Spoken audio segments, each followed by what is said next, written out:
On apprenait aujourd'hui que la petite fille qui était fâchée il y a 10 ans, quand The Miz avait remporté pour la première fois le titre de la WWE, eh bien, aujourd'hui, elle est plus fâchée. Elle est contente même que The Miz ait remporté la ceinture pour une deuxième fois. Et ça, ben, c'est la deuxième déception que j'ai aujourd'hui, après la séparation de Daft Punk. Mais rassurez-vous, moi, dans 10 ans, je vous promets que la petite fille qui est fâchée à l'intérieur de moi, ben elle va rester fâchée. Bienvenue à la révision des comptes.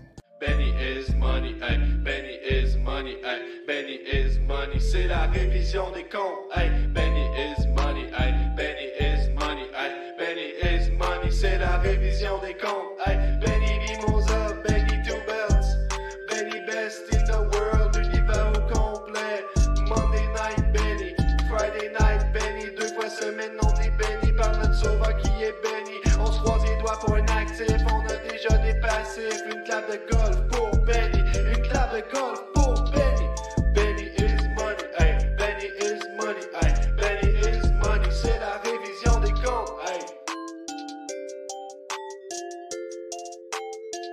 C'est la révision des comptes, ay. Progresser grâce au partenariat.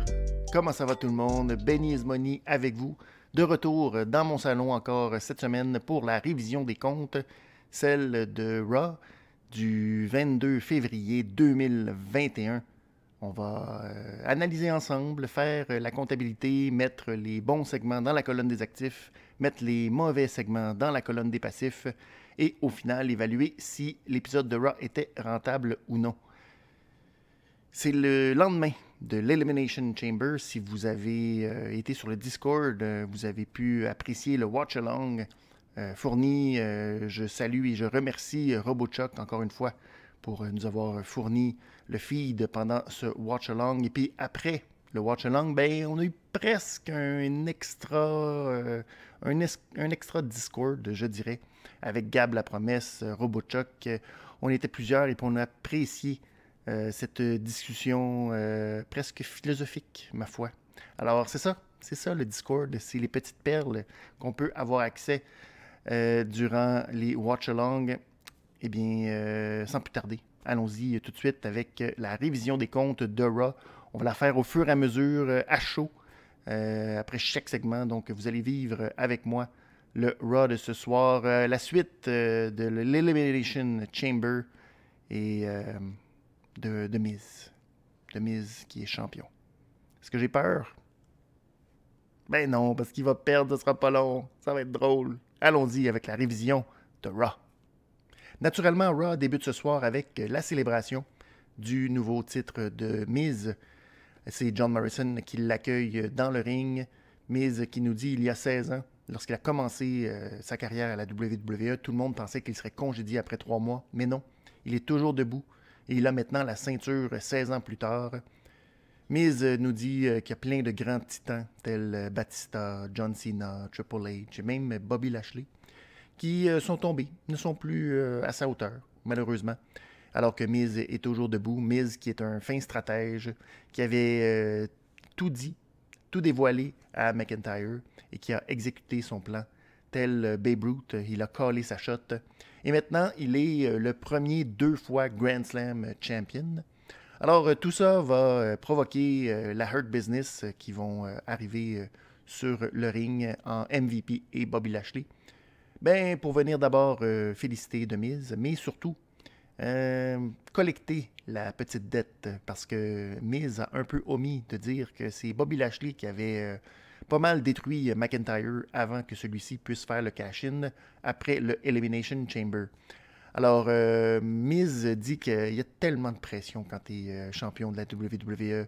Il faut faire des conférences de presse, il faut faire des entrevues.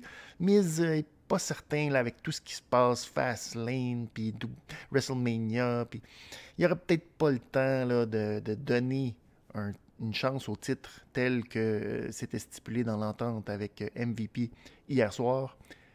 Ça choque un petit peu naturellement Bobby Lashley, qui donne 1 heure à The Miz pour prendre une décision, à savoir quand est-ce qu'il va affronter Bobby Lashley.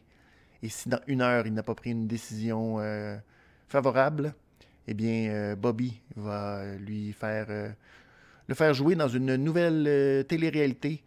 How did Bobby Lashley send me to the emergency? Alors, est-ce que c'était un bon segment? Ben, c'était le segment auquel on s'attendait et c'est le segment qu'on a eu. C'était correct. Tout le monde a bien joué son rôle, je dirais. La seule chose, c'est que dans tout ça, c'est Bobby Lashley qui a comme mieux paru, en tout cas qui a paru un peu plus presque babyface là-dedans. Il était peut-être pas... il était super bien habillé, beau costume tout blanc. Mais il m'apparaissait pas comme un heel méchant, ou en tout cas comme le portrait dans lequel on était habitué de le voir durant le dernier mois. C'est peut-être le seul bémol. Le reste, ben, c'était correct. Hein? Alors, ça nous donne un petit semblant de thrill pour le reste de Raw. On ne sait vraiment pas qu'est-ce que The Miz va faire d'ici la prochaine heure. C'est ce que nous verrons. Hein? Mais pour l'instant, je vais donner à l'introduction de Raw un actif. C'était pas la gros actif, mais c'était correct. Premier match de la soirée, c'est Riddle qui affronte John Morrison. Si vous aviez manqué les petits bouts où ils s'affrontaient les deux hier soir, parce que vous étiez trop occupés à regarder Bobby Lashley les massacrer tous les deux, eh bien, on vous donne un genre de rematch, mais cette fois, la ceinture n'est pas en jeu. Mais Morrison a quand même tout à gagner pour gagner du momentum s'il arrive à gagner ce match. Des fois, la logique, hein? Bref, match qui est un festival de renversés, de renversements, de renversés et de coups de pied. Morrison va tenter un standing shooting star, mais va tomber la face directement. C'était pas très beau. C'était pas très beau.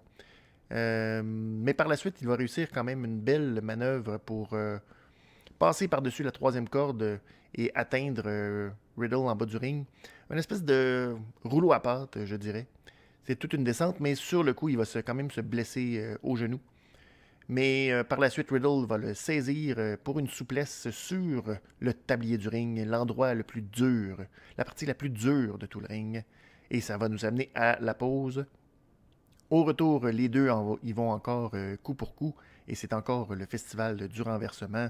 Riddle va tenter un moonsault, un standing moonsault que Morrison va esquiver en roulant en bas du ring, mais Riddle va aller sur le tablier à partir de la deuxième corde pour faire un floating bro.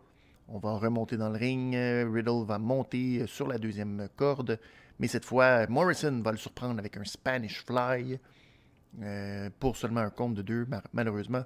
Ensuite, Morrison va monter dans le coin pour un Starship Pain, mais Riddle va le saisir et l'empêcher avec son Bro Derek pour la victoire.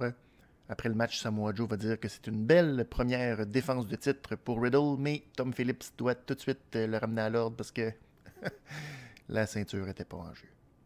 Et c'est peut-être l'aspect qui va faire en sorte que ce match n'aura pas plus qu'un 3$ sur 5. C'est un match correct. Il y a eu quelques beaux moments quand même, mais dont le Spanish Fly, très bien exécuté de la part de Morrison. Mais le match n'était pas non plus parfait. Et pas d'enjeu. Est-ce qu'il y avait vraiment un intérêt? Je sais pas. Est-ce que c'est une belle victoire pour Riddle? C'est un match un peu... c'est correct. On va dire au moins, quand la situation fait en sorte qu'on ne sait pas trop de quel côté pencher, allons-y pour le fait que ça ne s'est pas terminé par un roll-up ou une disqualification. Alors, je vais mettre de peine et de misère ce match dans la colonne des actifs. Mais n'oublions pas que tout le focus est tourné vers l'ultimatum de Bobby Lashley. Et c'est pas tout à fait une heure, c'est plutôt dans la première heure. Donc, on apprend que Miz n'a plus que 30 minutes avant de prendre sa décision, car à 21h, il faut que ce soit fait. Et il faut que je vous le mentionne, on nous a présenté un tout petit vidéo, trentaine de secondes, pour nous dire que Rhea Ripley s'en vient. À un moment donné, coming soon à Raw. Fini les surprises. C'est qui ça, Rhea Ripley? Pas sûr, je suis pas certain. Mais en tout cas, ça en vient. Hein? Ça en vient. On poursuit avec un autre match entre New Day et Retribution. Cette fois, c'est les deux mammouths T-Bar et Mace qui vont affronter Xavier et Kofi. Avant le match, on avait annoncé qu'il n'y avait seulement que Ali et Slapjack qui allaient les accompagner. Mais non! Reckoning, Miyahim, qui était là. Et ça a tout excité Xavier, car Xavier le demande depuis fort longtemps de compléter son fameux 3 de 5. C'est maintenant 2-2. Alors, il veut compléter son 3 de 5. Il est tout énervé quand il voit Reckoning. Alors, le match commence et bien, malheureusement, Kofi, il est encore un peu magané du match de Elimination Chamber. Alors, il subit les sévices de ses deux adversaires. T-Bar va entrer dans le ring, aller servir une grosse botte à Xavier dans le coin de façon un peu cheap shot. Ça ouvre la porte à faire leur double chokeslam.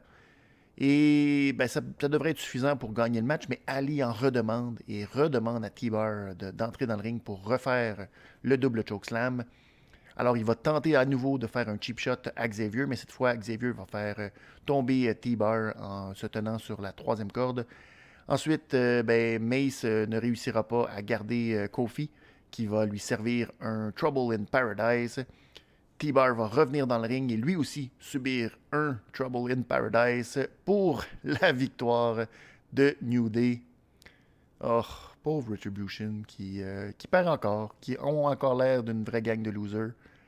Après le match, une fois que New Day avait quitté, Ali a pris le micro dans le ring et il a un peu enguirlandé tout le monde, leur demandant s'ils allaient continuer d'être des échecs pour longtemps ou si à un moment donné, ils allaient se réveiller, faire quelque chose. Mais le segment, c'est fini comme ça. C'est très dommage pour tout ce monde-là, mais on est quasiment au point où on a hâte que ça se termine pour les 5 membres de Retribution, qu'ils puissent passer à autre chose. C'est dommage, hein? Ça s'en va nulle part. Et ben, c'est un autre match qui, malheureusement, n'a pas bien fait paraître personne. Alors, t'es obligé de mettre ça dans la colonne des passifs. C'était correct, hein? Mais sans plus. Un 2,5$ sur 5. Rien de très satisfaisant comme match. C'est maintenant le moment qu'on attendait tous, l'ultimatum. Il est déjà 21h et Miz doit répondre. C'est Adam Pearce qui est dans le ring et qui probablement est un homme de principe. Demande à Bobby de faire son entrée dans le ring. Bobby est déjà en tenue de combat, prêt à se battre. Mais Miz, lui, fait son entrée par la suite et il est encore en complet cravate. Ça choque donc un peu Bobby. Mais Miz va répondre à l'ultimatum en disant qu'il a besoin de plus de temps. Parce qu'il y a trop d'honneur dans le titre de la WWE. Il veut donner à Bobby le meilleur match possible. Alors il demande une semaine supplémentaire. Et ben, Braun Strowman fait son entrée dans le ring. Braun qui dit à Adam Pearce qu'il veut, lui aussi, une chance au titre. Parce qu'il a été tenu à l'écart par Shane McMahon du Elimination Chamber. Et il ne fallait que dire son nom pour que Shane McMahon arrive. Alors Shane fait des petites stepettes avant d'insulter un peu Braun Strowman en disant que les 2 petites neurones qui restent dans le cerveau de Braun ont eu du mal à comprendre que c'était seulement les champions de la WWE qui pouvaient être dans le Elimination Chamber. Bref, Braun a répondu en disant que l'idée de Shane suck, que The Miz suck, que Lashley suck, que Shane suck, que tout le monde suck, mais que lui mérite une chance au titre. Alors Shane lui a dit que son idée suck. Alors Braun a rétorqué que si cette idée-là passait pas, eh bien, il préférait affronter le challenger Bobby Lashley. Et ça, Shane était prêt à l'accepter. Alors il y aura un match plus tard ce soir entre Braun Strowman et Bobby. Alors que Shane et Adam Pearce quittaient par la rampe, Braun a pris le micro pour dire que c'était une excellente idée. Mais par derrière, Bobby est arrivé pour y sacrer un petit coup dans le genou. Oh, stipulation que j'ai oublié de vous dire. Shane a aussi dit que si Braun parvenait à battre Bobby Lashley, eh bien, il y aurait un match triple menace la semaine prochaine pour le titre de Miz. De Miz, en tout cas. Bref, le titre de Miz serait à l'enjeu dans un match triple menace face à Bobby et face à Braun Strowman. C'était long, c'était plate. Braun Strowman. Ouais, c'est ça. Ouais. On va probablement étirer la sauce, étirer tout ça. C'est dommage parce que c'est une autre preuve, malheureusement, que le sommet de la pyramide à Raw, c'est mince un peu et il n'y a pas beaucoup d'adversaires crédibles pour la ceinture. Et c'est un peu une dynamique particulière parce que là, on a Miz qui est heel, Bobby Lashley qui est heel, Braun Strowman qui me semble être heel aussi.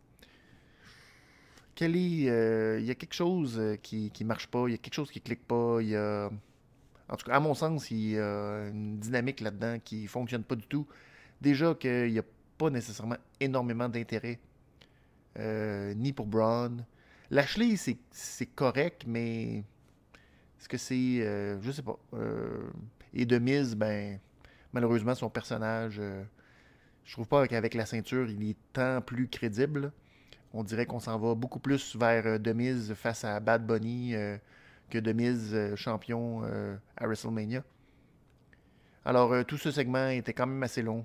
Et c'est la conclusion d'une heure où on a passé en boucle l'ultimatum de Bobby Lashley pour faire du temps. Fait que ça a fait du temps. Alors, je mets ça dans la colonne, malheureusement, des passifs.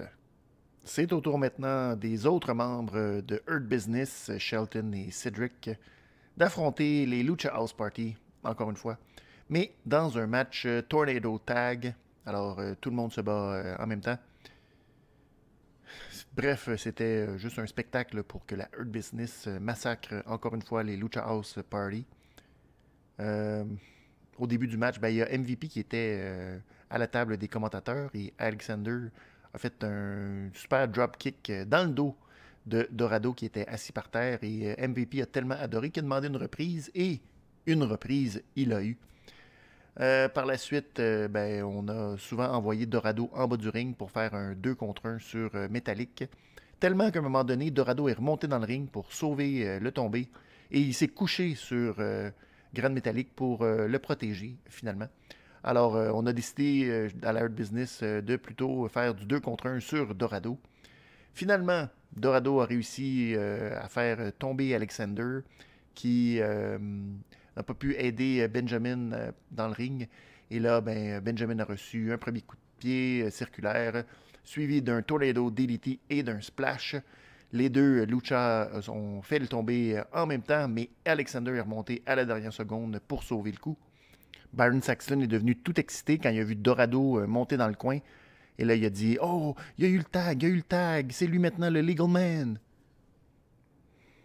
Tu vois que Byron, il écoutait le match assez approximativement. Hein? On a continué l'action et finalement, c'est la Hurt Business qui a réussi à prendre le dessus. Et Benjamin a terminé le match avec un pay dirt pour la victoire. Drôle de match dans le sens où la division tag team est tellement mince. Il n'y a tellement pas d'action, il n'y a tellement pas d'équipe. C'est tellement dommage de voir les Lucha House Party se faire massacrer de la sorte. Ça fait un petit peu de la peine de voir les Lucha House Party perdre de la sorte. Ils n'ont pas vraiment eu de chance dans ce match-là. C'est dommage parce qu'il n'y a pas vraiment d'autres équipes à part New Day, peut-être Retribution, mais c'est tellement mince la division tag team que je comprends pas trop l'intérêt de les voir se faire massacrer. Le match était correct sans plus, rien de très extraordinaire, mais c'est encore un autre match qui avait l'air de remplir du temps. Alors, malheureusement, je leur donne seulement 2,75$ sur 5 et je vais mettre ça dans la colonne des passifs. Match suivant entre Damien Priest et Angel Garza.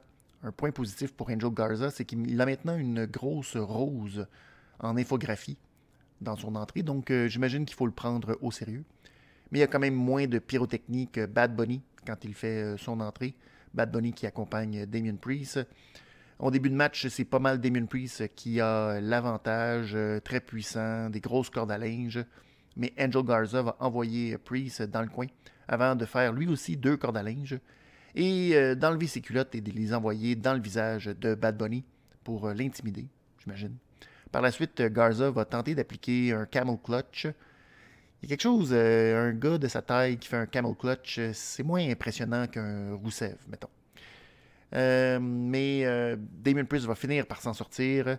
Ça va le choquer beaucoup et il va contrer un coup de poing, lui aussi par un coup de poing. Il va faire son Broken Arrow, mais n'obtient qu'un compte de 2.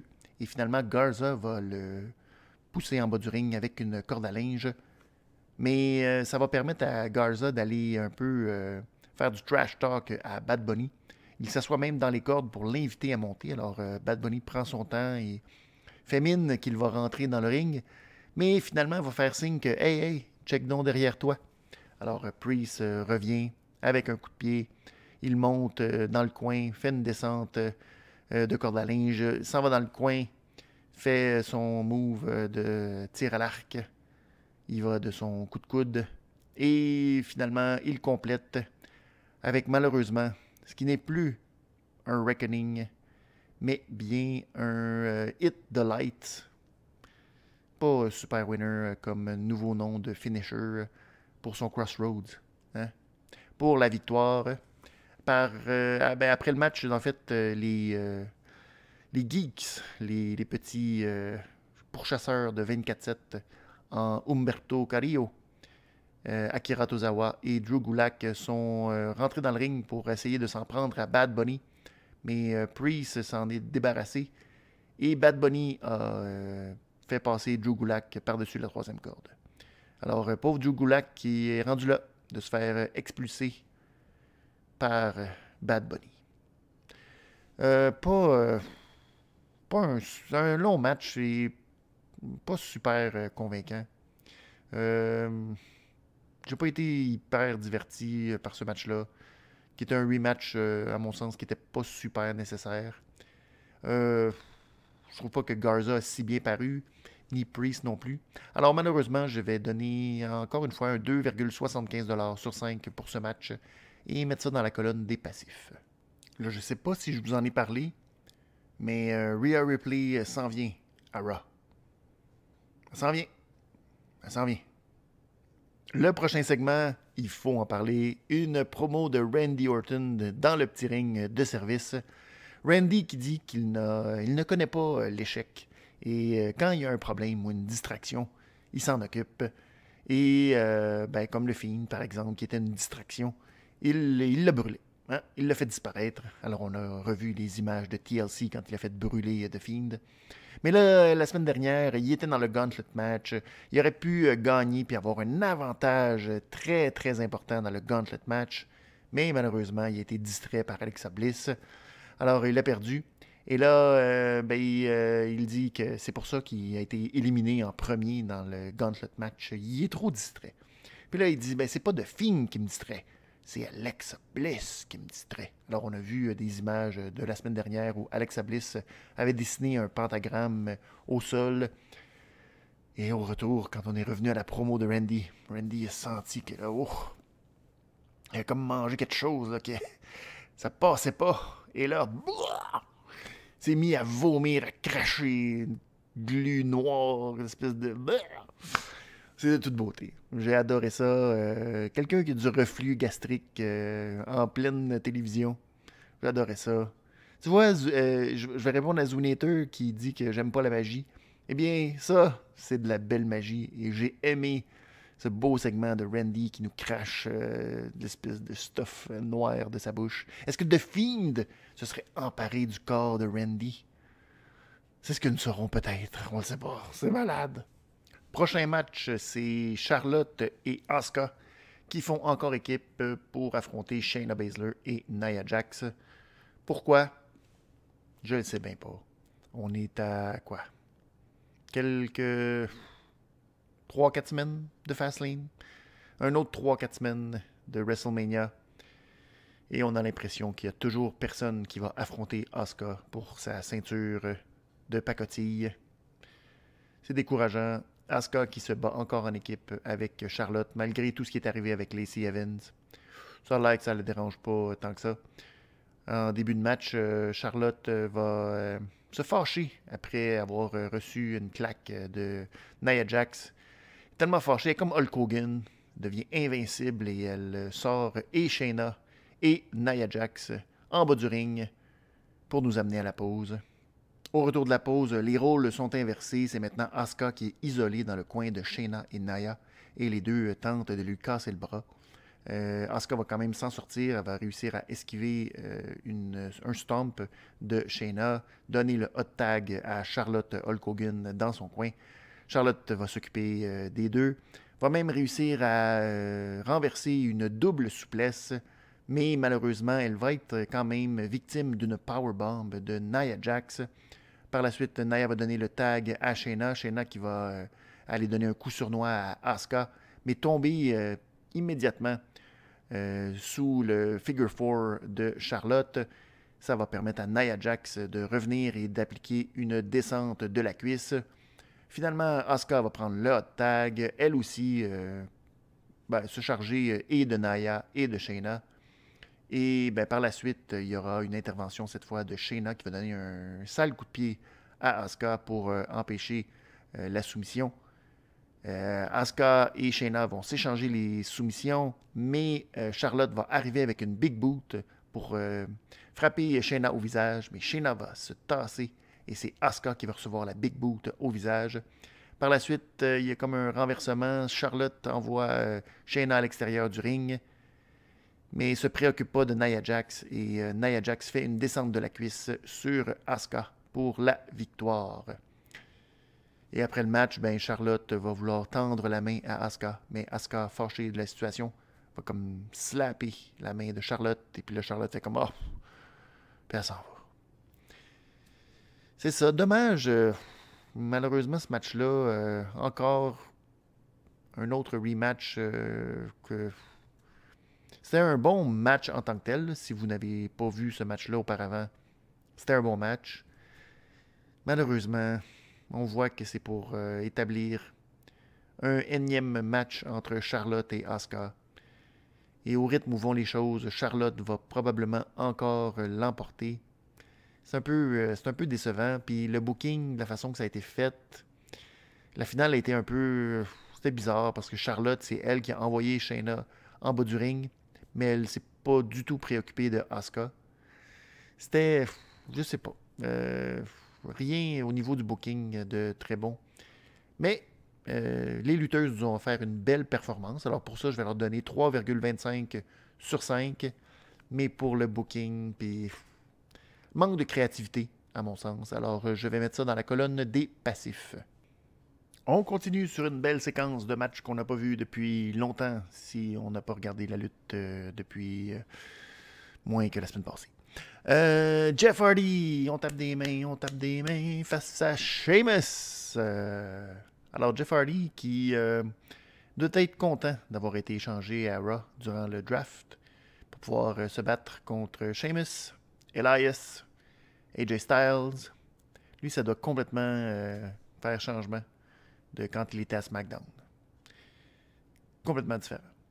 Alors, Jeff, qui malheureusement subit les foudres du guerrier celtique qui est très fâché de sa défaite de Elimination Chamber. Mais Jeff va réussir quand même à s'en sortir, lui aussi, en démontrant une certaine agressivité. Il va envoyer Sheamus en bas du ring avant de partir à courir et dans les marches de lui faire une attaque de la cuisse près de la barricade pour nous amener à la pause. Au retour, Jeff subit encore les foudres, mais c'est son maquillage qui est comme rouge, délavé, bizarre, qui fait en sorte qu'on a l'impression qu'il a le visage complètement défiguré et qu'il a le nez cassé, mais ce n'est que du maquillage. Jeff va revenir alors que Sheamus court à pleine vitesse et se rentre l'épaule dans le poteau. Et Jeff va poursuivre avec un Whisper in the Wind direct sa tête de Sheamus.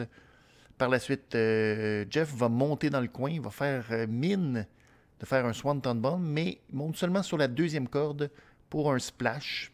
On n'avait pas vu ça vraiment souvent de la part de Jeff Hardy. Il va effectuer ensuite un Twist of Fate sur Sheamus avant de monter, mais très péniblement, dans le coin. Ça va laisser à Sheamus l'opportunité de se relever. Alors Jeff ne peut pas faire son Swanton Bomb. Il saute plutôt du coin et il tombe sur la jambe et il a encore un peu mal au genou. Finalement, Brogue Kick qui passe dans le vide. Twist of Fate raté. Mais Sheamus revient avec un Brogue Kick pour la victoire. Match correct. Match qui manquait probablement un peu d'alcool pour nous faire oublier la dernière année, je dirais. Est-ce que, à cause de ça, Jeff va retomber dans l'alcoolisme?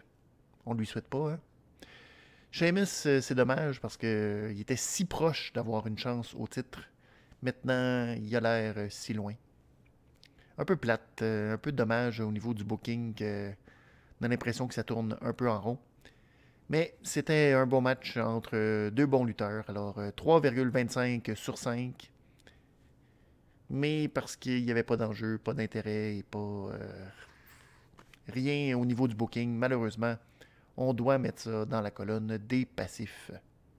Par la suite, Charlotte et Ric Flair ont eu une discussion en famille, en coulisses. Un genre de lavage de linge sale.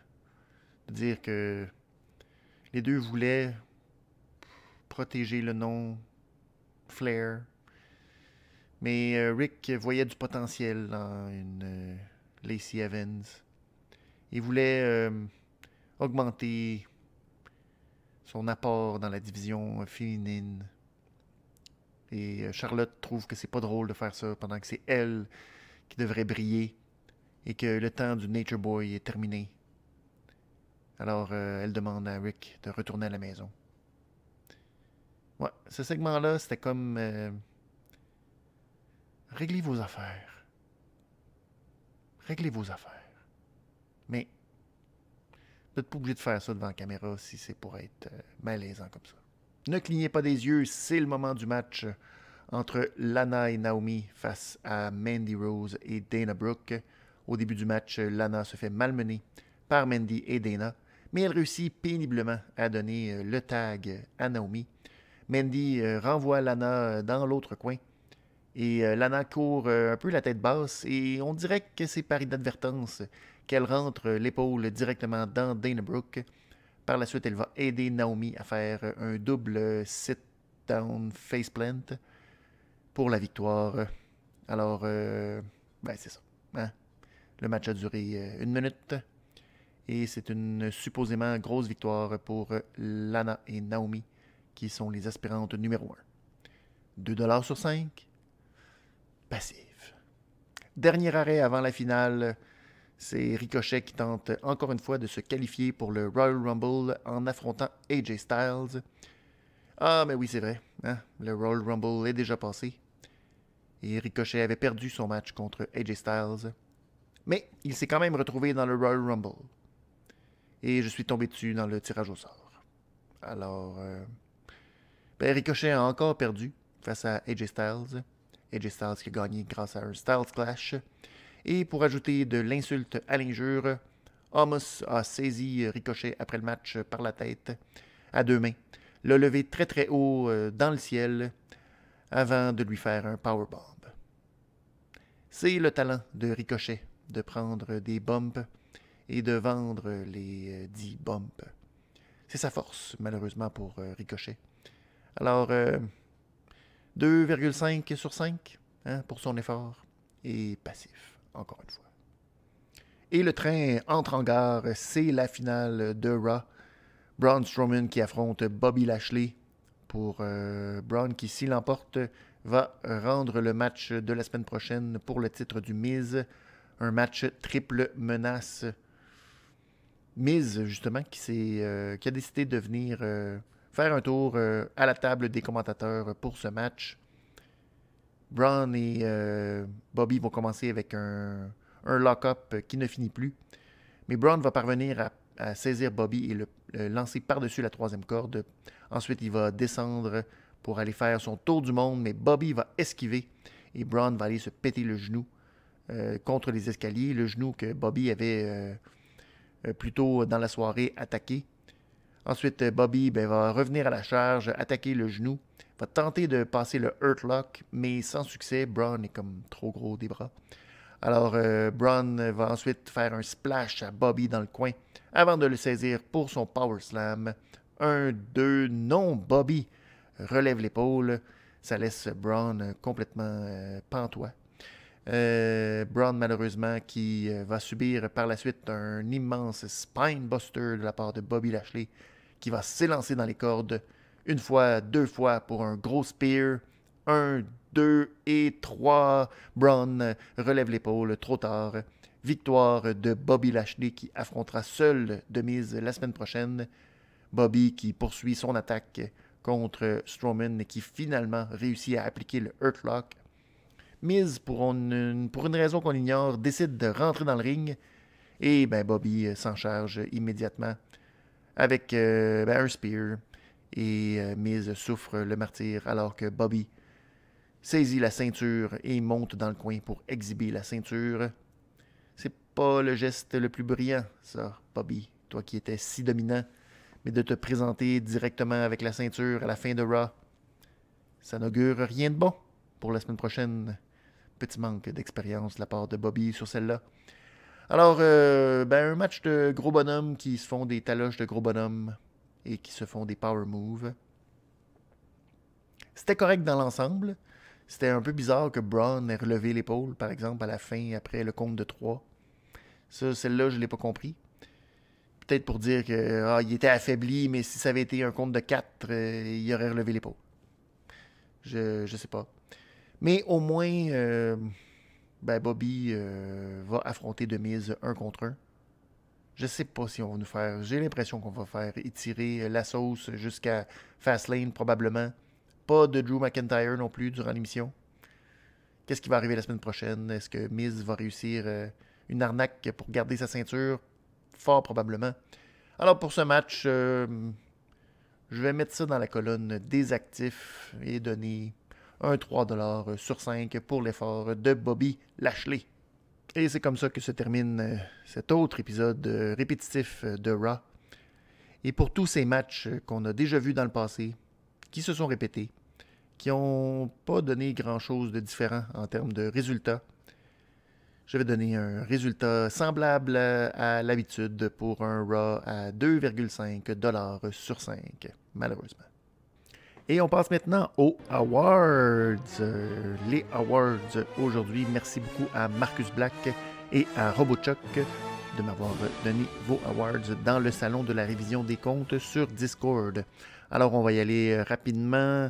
Le superbe, on l'a donné autant du côté de Marcus que de RoboChuck au match entre Bobby Lashley et Braun. J'ai préféré celui entre Riddle et John Morrison pour ma clap de golf, c'est-à-dire le Spanish Fly de John Morrison. RoboChuck, lui, l'a donné au Chokeslam Domus sur Ricochet. Ensuite, le niaise-moi, Charlotte qui abandonne Asuka pour Marcus Black et Retribution pour RoboChuck. C'est bon, Retribution malheureusement qui ça va pas bien pour eux. Moi, je vais donner le niaise-moi à Raw pour toute cette répétition de matchs qu'on avait déjà vu il n'y a pas si longtemps.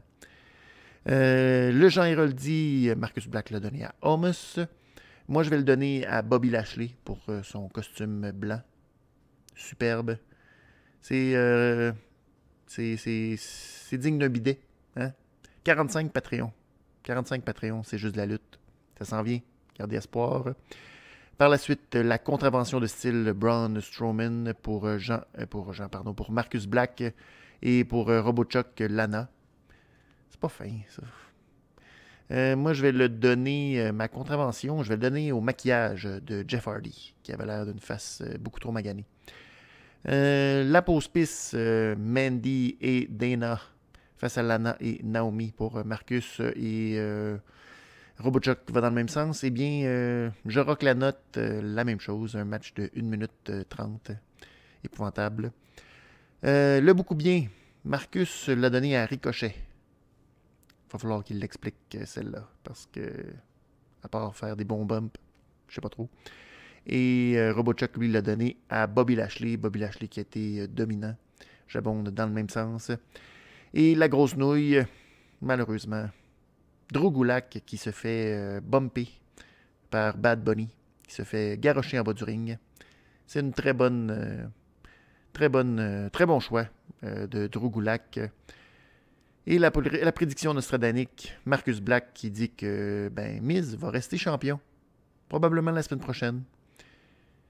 Je pense que Drew McIntyre, qu'on n'a pas vu aujourd'hui, va venir jeter son grain de sel dans le match entre Bobby et The Miz, se venger de ce qui s'est passé à Elimination Chamber et probablement disqualifier Bobby dans sa tentative de devenir champion. Alors, c'est comme ça que se termine la révision des comptes. Merci beaucoup d'avoir été là. Merci de continuer à nous encourager. Et ça va être une grosse semaine. On va exulter un peu de méchanceté, un peu de rage à l'intérieur. Soyez aux aguets. Bonne semaine. Portez-vous bien. Il y a un redout. Alors, c'est presque le printemps. Soyez positifs. Et on se revoit pour la révision des comptes de SmackDown ce samedi. Edge, Roman.